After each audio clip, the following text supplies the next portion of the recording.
analizamos ya la actualidad y me pongo aquí el micrófono de Onda Cero con Carlos Alsina, director de Más de Uno. Muy buenos días, Carlos. Buenos días, Susana Griso. ¿Qué tal? ¿Cómo estáis? Bien, bien. Bueno, si te parece voy a recordar lo que decías tú hace unos días. Defendías, en cierta manera, al ministro Puente porque estaba dando la cara en los medios de comunicación. Vamos a recordar tu reflexión.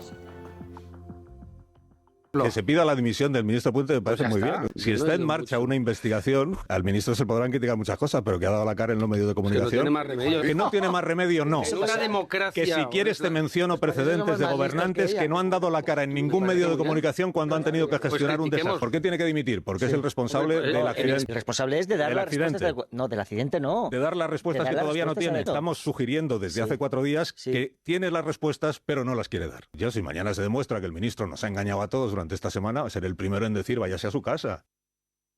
Con la información que tenemos hoy, ¿crees que Puente nos ha engañado esta semana, Carlos? No, yo creo que el ministro, lo voy a decir una vez más, yo creo que el ministro ha utilizado algunas expresiones muy poco afortunadas y así se lo he manifestado yo en este mismo programa.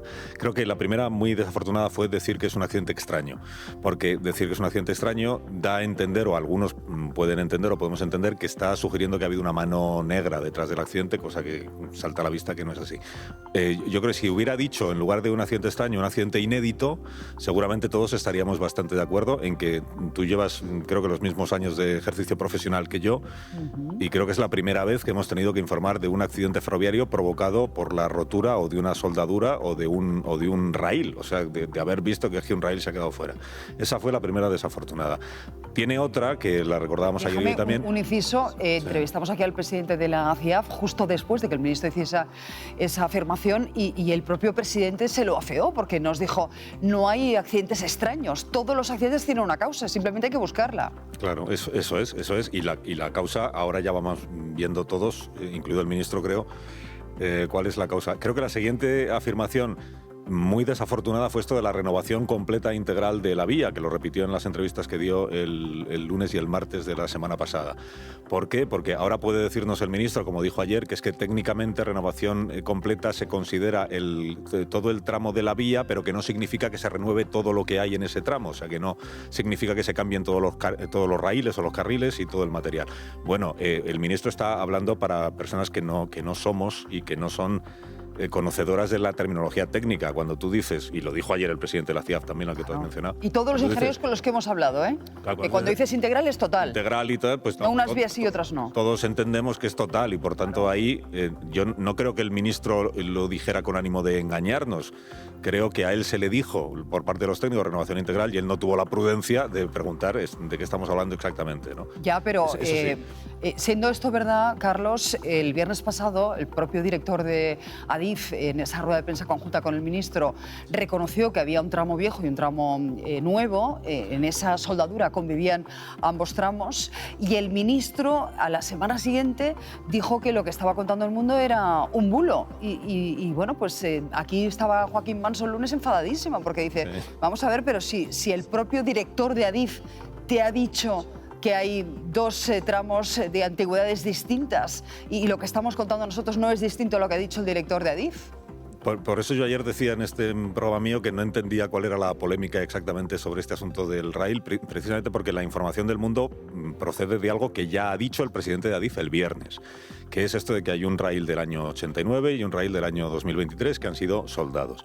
Yo creo que el ministro, su enfado o lo que fuera con el mundo es por el título que dice que el descarrilamiento se produce desde un raíl antiguo, porque él lo que dice al día siguiente es no, porque el descarrilamiento se produce en el raíl nuevo. Bueno, yo creo que es una polémica bastante absurda, porque como ha explicado el presidente del CIAP, de lo que estamos hablando es de la soldadura entre el raíl antiguo y el raíl nuevo. Y yo creo que al final aquí lo importante sigue siendo, y lo está expresando yo creo que muy bien el presidente de la comisión CIAF, que voy a recordar una vez más que es una comisión que está adscrita al Ministerio de Transportes. Lo digo porque la semana pasada, los primeros días de la semana pasada, cuando se supo que quien tiene la responsabilidad de investigar, no criminalísticamente, que es la Guardia Civil, sino técnicamente, que es esta comisión, Yo también escuché a colegas nuestros de inmediato sembrar la sospecha sobre cualquier cosa que diga esta comisión, porque como está escrita al Ministerio, no nos podemos fiar de lo que diga. Bueno, veo que afortunadamente eso sí ha cambiado. Claro, pero es verdad que esas sospechas también las manifiesta, insisto, y lo hemos hablado antes con Nafra, quienes sufrieron el accidente de Angrois, porque las propias víctimas se quejaron de que esa comisión actuaba de parte. En ese momento parecía que defendía más a Renfe y a Adif que no las propias víctimas. Y la Unión Europea le dio un tirón de orejas al gobierno y le dijo que tenía que dotar de mayor independencia de esa comisión. Es decir, que esas reservas estaban justificadas por los antecedentes que teníamos, ¿no? Bueno, pero hay una cosa que yo creo que tenemos que tener todos presente, que es el accidente de Angrois se produjo en el año 13. Como consecuencia del accidente de Angrois se han cambiado cosas, se han modificado cosas, seguramente se habrá modificado también la independencia de la comisión que investiga. No parece que mucho, pero sí que se ha cambiado, digamos, la composición de esa comisión y podemos confiar más posiblemente en el presidente que tenemos ahora, ¿no? Bueno, yo lo que digo es que el lunes pasado yo escuché a compañeros nuestros decir de esta comisión no nos creamos nada porque está adscrita al Ministerio de Transportes. Hoy afortunadamente veo que es al revés, porque veo que lo que ayer dijo el presidente de la comisión... Ahí tiene razón. Es palabra, no diré que es palabra de Dios porque tampoco viene al caso, pero que se le da pleno crédito a lo que está expresando. Quiero pensar que no se debe a que lo que está expresando coincide con lo que nos gustaría que expresase y que si hubiera expresado lo contrario estaríamos negando cualquier crédito al presidente de la CIAF. Quiero pensar que no es así y que por tanto lo que está diciendo, que es un ingeniero con 40 años de ejercicio profesional, lo que está diciendo... Y además yo creo que lo está expresando de una manera que se entiende perfectamente, que es estamos analizando la soldadura, porque es ahí donde tenemos la seguridad o la convicción de que es donde se ha producido el problema. Cuando tengamos el resultado del análisis de la soldadura, se lo comunicaremos a todo el mundo, como hemos hecho ya con el avance de las investigaciones, porque es que el informe de la comisión es del viernes pasado. El pasado viernes, efectivamente. Son 5 días después del accidente. Que han actuado yo no defiendo, Susana, al ministro Puente, que ya dijimos el primer día. Yo sí defiendo desde el primer día que mucha gente le tiene ganas al ministro y añado que méritos ha hecho para que se le tengan ganas. Pero que no me gusta, a mí no me gusta mezclar unas cosas con otras. El ministro tiene miles de pecados anteriores que no significan que ahora sea pecador. No sé si me explico. Bueno, y que todo lo que ha hecho y lo que ha dicho durante estos últimos días es suficiente para criticar su gestión sin necesidad de atribuirle cosas que no ha dicho o cosas que no ha hecho. Si tú a mí me preguntas, ¿yo creo que el gobierno ha ocultado información? Creo que no. Creo que no. Ha podido incurrir en contradicciones, en imprecisiones que luego ha tenido que cambiar o que corregir. Pero que nos haya ocultado cosas... Es que la semana pasada yo me he cansado de escuchar que el gobierno estaba aplicando la estrategia del apagón. Y yo creo que es justo al revés, porque la estrategia del apagón consistió en efecto en que no tuvimos ni un mínimo avance de ningún informe o investigación oficial hasta meses después del apagón. 5 días después de este accidente hemos tenido el primer informe de la comisión que investiga. Siendo eso cierto, Carlos, vamos conociendo, en fin, ahora mismo que el pliego no se corresponde con la normativa a la hora de soldar esa vía. Es decir, hay tantas preguntas que merecen una respuesta por parte del Gobierno. ¿Por qué no se auscultó convenientemente esa vía? ¿Por qué no se detectó ese fallo en las soldaduras? Que hemos hablado ahora con un experto que dice que eso con ultrasonidos es relativamente fácil verlo. Parece que todo eso no tiene de momento respuesta. Y si finalmente sabemos que esos controles no se hicieron convenientemente y además el pliego cometió errores flagrantes, evidentemente habrá que pedir responsabilidades, en este caso a Adif y al ministro Puente. Pero no solo evidentemente, sino que el propio ministro, ya le he escuchado decir que si al final se demuestra que él también ha sido causante, por la razón que sea, o que su gestión o negligencia ha contribuido a que se produjera el accidente, él será el primero en presentar su dimisión y yo espero que así lo haga y que se lo podamos demandar. Pero acuérdate que el martes pasado hablábamos aquí de que estábamos en las 48 horas siguientes al accidente y yo te decía, probablemente en los próximos días vamos a ir conociendo un montón de elementos más que ahora mismo no manejamos y que nos van a permitir saber muchas más cosas de por qué se ha producido, cómo se ha producido y cómo se podía haber evitado que se produjera. El martes pasado aún no sabíamos nada ni de trenes doctores que yo recuerde, ni de auscultaciones. Ahora sabemos todo eso. Con todo lo que hay, efectivamente, si al ministro lo que primero se le puede exigir es que ha habido un accidente y que si ha habido un accidente y ha habido un problema de seguridad, porque si no, no se habría producido, pues se le puede exigir todo esto que estamos comentando. Naturalmente que se le debe exigir eso al ministro. Faltaría más. Lo único que yo digo es no presupongamos que cuando un ministro dice no tengo las respuestas, Sí las tiene, pero no nos las quiere dar. Yo en eso no entro, pero ¿cómo yo sí. encajas tú, Carlos, que justamente en este momento en el que se está viendo que hay unas responsabilidades y que algo se hizo mal, que ha habido una incompetencia en la gestión de esta crisis en el previo, en las auscultaciones y en la soldadura, se nos anuncia por parte del Gobierno que bueno, pues, se concede a Podemos una de sus exigencias, no solo de Podemos, sino toda la izquierda de este país, que es la regularización masiva de inmigrantes. Y además que se hace por la vía rápida, sin pasar por el Congreso. ¿Tú crees que esto es una cortina de humo, como dice el Partido Popular, más allá de la bondad de esta medida de la que luego hablaremos? Es que a mí me parece que lo importante es lo segundo, es la bondad de esta medida. Y si es una cortina de humo y si le sirve al Gobierno para distraer la atención, me da un poco igual en este momento. Yo creo que lo relevante... Hoy invoco yo a Santa Teresa. Santa Teresa dijo, Dios escribe recto con renglones torcidos. Yo creo que en este asunto el presidente Sánchez ha escrito recto con renglones torcidos. O sea, yo creo que la regularización extraordinaria es una buena medida, es una medida necesaria para... Se calcula 500.000 personas o más que están en España ya. 800.000 he leído esta mañana. Es un informe de Funcas el que estima en 800.000. Son personas que no es que vayan a venir, es que ya están aquí. Ya están aquí, llevan tiempo, algunas de ellas llevan años aquí, llevan viviendo aquí, llevan trabajando aquí.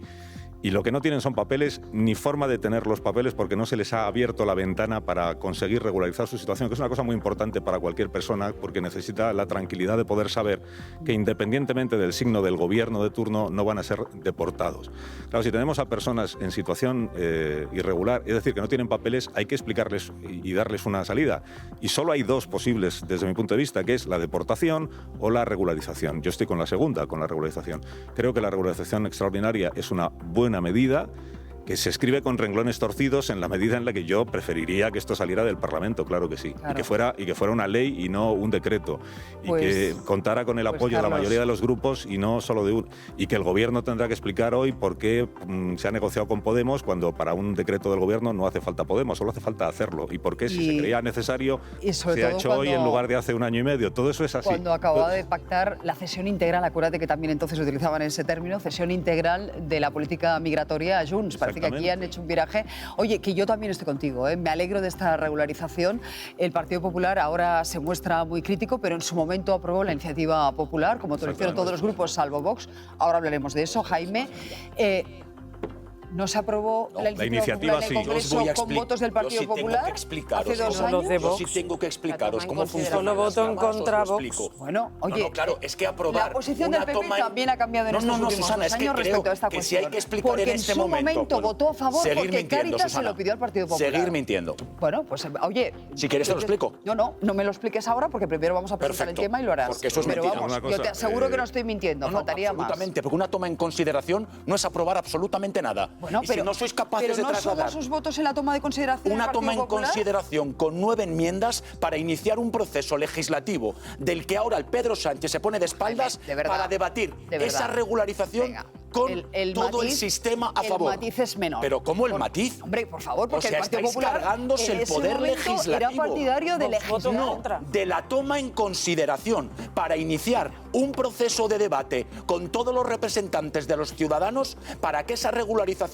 se hiciera dentro de la ley, dentro de los estándares europeos y con todas las garantías. 9 enmiendas. Déjame que despida a Carlos. Carlos, no sé si quieres añdir algo más. Ya ves que hay debate en mesa. No, debate no, la verdad.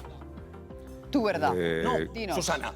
Venga ya, Susana, de verdad. Venga. Es que si queréis os explico cómo funcionan los debates. Bueno, os explico cómo funciona la ley. ¿Dejas que acabe Carlos y luego lo debatimos? Sí, claro, gracias, Carlos. No, que entiendo que no se refería a mí con lo de mentir y engañar y no entender qué es la toma en consideración de la No, se refería a mí, ya te lo digo. Más que nada porque esta mañana lo he explicado 3 o 4 veces y he explicado que el Partido Popular estaba a favor de la toma en consideración y así votó y que lo que deseaba era una legislación, una ley, una reforma legal que fuera compartida por la mayoría de los grupos, que examinara caso por caso y todo lo demás. Pero, dicho eso, esta mañana hemos hablado aquí con hemos hablado con las asociaciones vinculadas a la Iglesia, por cierto, que están detrás de regularizar la regularización que han defendido la regularización, y lo que nos han contado es que en estos meses, porque la tramitación parlamentaria se ha extendido durante 1 año y medio, aunque al final no haya llegado a puerto, que en estos meses se han reunido, entre otros grupos, naturalmente, con el Grupo Parlamentario Popular, y que ellos sí han apreciado un cambio de posición del Partido Popular, reconocido por sus propios interlocutores. ¿En qué sentido? En el que hace 1 año y medio medio, cuando se aceptó la iniciativa legislativa popular, estaban, digamos, más receptivos a una regularización con requisitos y con condiciones y tal. Y en estos últimos tiempos el mensaje que trasladaban es: no va a poder haber un acuerdo en ningún caso. En ningún caso. ¿Por qué? Pues porque no toca llegar a un acuerdo con el Gobierno en este asunto. Bueno, eso es lo que a nosotros nos han dicho. Lo importante yo creo que es la posición que tenga ahora el Grupo Parlamentario, el Grupo Popular o el Partido Popular respecto de lo que hoy va a aprobar el Gobierno. Es decir, si comparte o no que a estas personas, en esas condiciones, se les dé la posibilidad de tener papeles. O si no lo comparte. Todo lo otro es muy importante. El hecho de que no pase por el Parlamento, que sea para una baza para Podemos, que a Sánchez le venga bien para salvar su legislatura, pero lo importante de fondo a mí me parece que es lo que dice el decreto.